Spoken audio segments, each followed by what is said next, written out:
Oui, merci Monsieur le Président. On a eu un exposé avec un ensemble de considérants et les épisodes à la fois de chaleur, les différentes alertes, etc. nous montrent qu'il faut que nous ayons une action déterminée contre le changement climatique. Le vélo en est un des instruments, et un des instruments importants, mais ce n'est pas le seul, il ne faudrait pas l'idéaliser. Et quand j'entends l'égrainement des sommes des millions, je me dis qu'effectivement, Alain Carignan a raison, le piéton, il ne faut pas l'oublier, les transports en commun, il ne faut pas les oublier, on parlera ensuite de l'hydrogène, etc. Donc à un moment donné, moi je veux bien qu'on égrène les millions, mais les millions ne sortent pas comme ça Enfin, ils sortent de la poche du contribuable. Pour autant, et donc, l'essentiel, c'est sur le chiffre qui est inclus dans la présentation de la note, qui montre que 2/3 des déplacements de 1 à 5 km se font en voiture. Et là, il y a un potentiel très important, puisque c'est sur ce type de distance où le vélo est vraiment ultra concurrentiel. Alors, moi, je ne vais pas égrener les avantages, vous les connaissez tous, c'est décarboné, c'est bon pour la santé, c'est bon pour la qualité de vie, on pense notamment au bruit, et c'est bon socialement, puisque c'est un moyen de déplacement qui, comme la marche à pied, ne coûte rien. Les freins, on les connaît aussi, et c'est là-dessus qu'on jugera le plan. Le premier d'entre eux, il nous est constamment renvoyé par les habitants, c'est la sécurité, j'y reviendrai.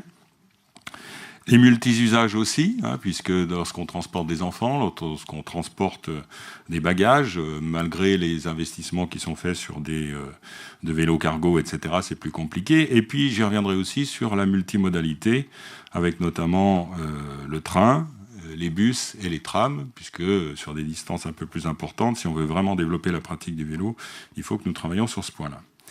En tout état de cause, je l'ai dit, la première des conditions, c'est la sécurité. Au regard de ce qui a été fait, moi j'entends souvent dire la métropole grenobloise, elle a été pilote, etc. Écoutez, notre regard, il est quand même un peu plus mitigé. On a eu effectivement quelques réalisations au cœur urbain, qu'on fait beaucoup parler d'elles. Mais il reste quand même de nombreuses discontinuités, on en parlera tout à l'heure. Aujourd'hui, c'est très bien d'avoir fait le Courbéria jusqu'au cours Jean Jaurès, mais après, on fait comment à vélo? On se débrouille. Des efforts qui ont surtout porté sur les endroits où il y avait une amélioration de l'existant, des emprises, etc., qui étaient faciles à faire. Peu de vraies créations dans les itinéraires compliqués.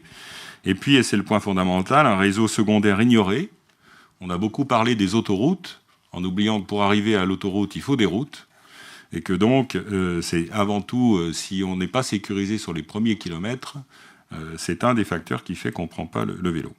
Et donc, la délibération insiste à juste titre là-dessus, l'importance de la réalisation de plans cyclables communaux et intercommunaux pour le réseau secondaire, qui nous semble être une des priorités sur lesquelles il conviendra de mettre l'accent dans ce plan.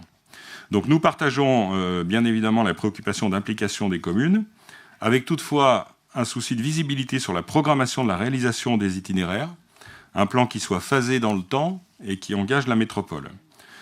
Au regard de cela, nous ne sommes pas en mesure de juger si le budget proposé répond aux enjeux.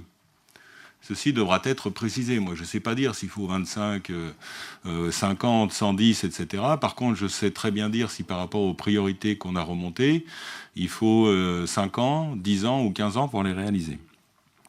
Concernant le réseau Chronovélo, nous confirmons notre volonté, pour ce qui concerne là la commune de Fontaine, d'avancer rapidement sur le tronçon Berriaet jusqu'à Fontaine-la-Poya.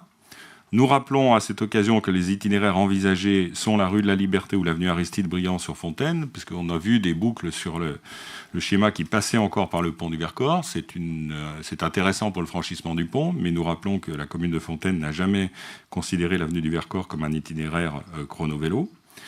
Nous proposons par contre d'étudier une liaison rive gauche, Sassenage, Cessin, via notamment par le boulevard Paul Langevin à Fontaine, et puis je ne sais pas si notre collègue de Cessinay voudra développer sur sa commune, mais il y a déjà une liaison via les Berges. Il nous semble qu'une liaison arrière pourrait être étudiée, de même qu'une liaison Pont-de-Claix-Varsvif, qui ne figure pas dans les schémas.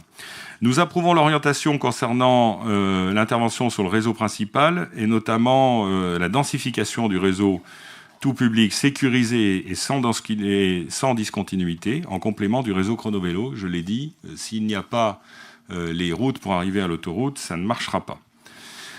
Concernant les véloroutes dans lesquelles nous incluons les berges de l'Isère et du Drac, celles-ci doivent être mieux intégrées, tant en termes de liaison que de signalisation aux liaisons métropolitains. Nous approuvons également les orientations concernant le réseau de proximité et la résorption des points noirs, ainsi que l'entretien du réseau cyclable, auquel doit être portée une attention toute particulière. J'insiste par exemple sur la viabilité hivernale. On déneige parfaitement les routes, on ne déneige pas les itinéraires cyclables, au moins pas tous. Je prendrai l'exemple de celui qui traverse le Drac, sur le pont du Drac, qui n'est quasiment jamais déneigé. Voilà. Les deux derniers points, le savoir rouler et la promotion du vélo, sont intéressants, ciblant notamment sur les zones où le report modal est le plus intéressant, c'est-à-dire, on a dit, sur les distances de 1 à 5 km. Concernant l'offre de vélos en location, il nous semble intéressant d'intégrer dans la réflexion, puisqu'on parle surtout de notre métro vélo, mais il nous semble intéressant d'intégrer dans la réflexion les offres de vélos en libre service, ainsi que les trottinettes qui commencent à poser un certain nombre de problèmes. Il faudrait que nous ayons une réglementation là-dessus, tant sur l'usage que sur le stockage. En tout cas, en conclusion, nous nous réjouissons du travail qui a été effectué sur cette feuille de route. Nous tenons à féliciter le vice-président et ses services pour leur qualité d'écoute dans les échanges que nous avons eus avec eux.